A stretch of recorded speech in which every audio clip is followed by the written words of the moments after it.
आप लोग बोल रहे थे कि सर प्रश्न बैंक से पेपर आ रहे हैं, हम लोगों का सेट जो था वो सर प्रश्न बैंक की से आया था। तो आप ऐसा कुछ करिए कि प्रश्न बैंक पूरी नहीं याद कर सकते हम लोग, आप प्रश्न बैंक के अंदर से इंपॉर्टेंट क्वेश्चन बताइए। ओके, तो मैंने सोचा कि चलो प्रश्न बैंक के अंदर से भी इंपॉर्टेंट क्वेश्चन बता देते हैं आप लोगों के लिए। तो ये वीडियो उन लोगों के लिए होने वाली है जो पासिंग मार्क्स तक गेन कर सकते हैं। AMRP डिजिटल पेश करते हैं grow a girl scholarship program. MP board, CBSE board, CG board और UP बोर्ड के स्टूडेंट्स के लिए कक्षा 9वीं से 12वीं तक के सभी छात्र और छात्राएं कर सकते हैं आवेदन। ऑनलाइन टेस्ट के आधार पर होगा सिलेक्शन। ऑनलाइन टेस्ट में पूछे जाएंगे जनरल नॉलेज और सब्जेक्टिव क्वेश्चन। टेस्ट पास करें और पाइए अपनी पढ़ाई के लिए 5,000 रुपये तक की स्कॉलरशिप फॉर्म लिंक डिस्क्रिप्शन में है, तो फॉर्म को भरकर सबमिट करें। ठीक है, और जिनको थोड़ा बहुत सिलेबस याद हो गया है, जिनको पूरा याद हो गया है, वो इसको एक रिवीजन सेट में ले सकते हो, एक टेस्ट टाइप में ले सकते हो कि आप ये क्वेश्चंस का रिवीजन हो जाएगा। तो लेट्स स्टार्ट। तो सबसे पहले तो वीडियो स्टार्ट करने से पहले जिसने सबसे अच्छे और इन्फॉर्मेटिव कमेंट किए हैं और सबसे जल्दी कमेंट किए हैं उनका नाम अनाउंस करना है।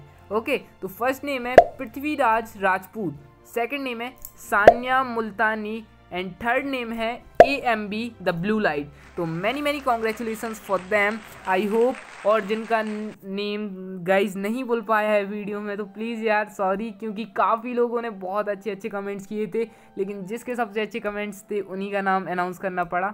ओके ठीक है, तो चलो बात करते हैं क्वेश्चन आंसर की। तो फर्स्ट क्वेश्चन है SI मात्रक पद्धति की मूल राशियां एवं इनके मात्रक लिखिए। अब इनको याद करना बहुत मोस्ट इंपॉर्टेंट है, क्योंकि ये आप लोगों के MCQ मैचिंग्स और काफ़ी वन वर्ड में भी पूछा जा सकता है। जैसे लंबाई का क्या होता है मीटर M, द्रव्यमान किलोग्राम kg, समय सेकेंड S, ठीक है, ताप केल्विन K, ज्योति तीव्रता कैंडला CD, विद्युत धारा एम्पियर A, पदार्थ की मात्रा मोल सी और फिर मोल। फिर पूरक मात्रा कौन कौन से होते हैं? समतल कोण जिसका रेडियन और RAD होता है, और सेकंड होता है घन कोण जो स्टेरेडियन और SR होता है। ओके, विमीय विश्लेषण की सीमाएं बताइए। He is the most important question in this chapter.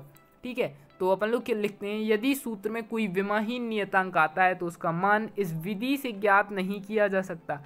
Second है विमीय विश्लेषण विधि से ऐसे सूत्र को स्थापित नहीं किया जा सकता जिससे एक से अधिक राशियों का योग या अंतर होता है। गाइस देखो, ये 3 मार्क्स में आपका पूछा जाएगा और इसके आपको 3 पॉइंट लिख देने हैं, तो आपको फुल मार्क्स मिल जाएंगे। ओके, तो थर्ड पॉइंट की बात करते हैं। विमीय विश्लेषण विधि से ऐसे सूत्र को स्थापित नहीं किया जा सकता जिनमें कोई विमीय नियतांक आता है। ओके, नेक्स्ट क्वेश्चन की बात करते हैं। सदिशों के योग संबंधी त्रिभुज नियम लिखिए। बहुत इंपॉर्टेंट क्वेश्चन है। आप सोचो, परीक्षा दिन तो चलो दूर की बात, प्रश्न बैंक के अंदर से भी इंपॉर्टेंट क्वेश्चन ढूंढ रहे हैं। तो इस वीडियो को ज़्यादा बड़ा नहीं करेंगे, क्योंकि प्रश्न बैंक 21 है और उसके बाद क्वेश्चन कितने से होंगे। ओके, तो आप लोग सोचो, और इसके नोट्स जरूर बनाना। जो अभी हम लोग नोट्स बनवाते जा रहे हैं उसके नोट्स इसके भी साथ आप लोग कंप्लीट करते जाना। ओके, तो आज की वीडियो काफ़ी लेट हो गई, उसके लिए सो सॉरी।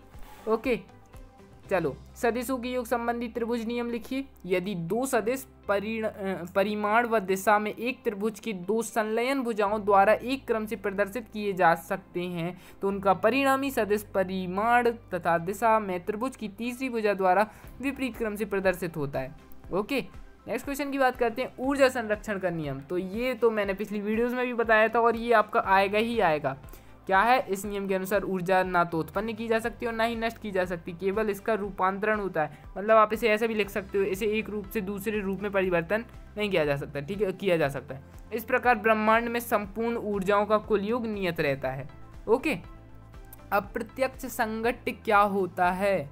अप्रत्यक्ष संघट्ट वे संघट्ट हैं जिनमें निकाय का संवेग कुछ संरक्षित रहता है किंतु गतिज ऊर्जा संरक्षित नहीं होती। मतलब अप्रत्यक्ष संघट्ट किसमें? जिसमें निकाय का संवेग संरक्षित रहता है लेकिन गतिज ऊर्जा संरक्षित नहीं रहती।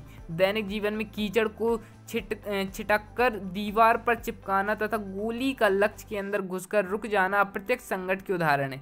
समझ में आ गया आपको? ओके, नेक्स्ट क्वेश्चन है कार्य ऊर्जा प्रमेय लिखिए। तो आपको इतनी सी लिखनी है। ठीक है, किसी गतिमान वस्तु पर बल लगाने पर बल द्वारा किया गया कार्य उसकी गतिज ऊर्जा में परिवर्तन के बराबर होता है, तो इसको कहते हैं कार्य ऊर्जा प्रमेय। नेक्स्ट क्वेश्चन की बात करते हैं। सदिशों के अदिश गुणा के कोई दो गुण लिखिए। तो अदिश गुणनफल क्रम विनिमय में नियम का पालन करता है और अदिश गुणनफल वितरण नियम का पालन करता है।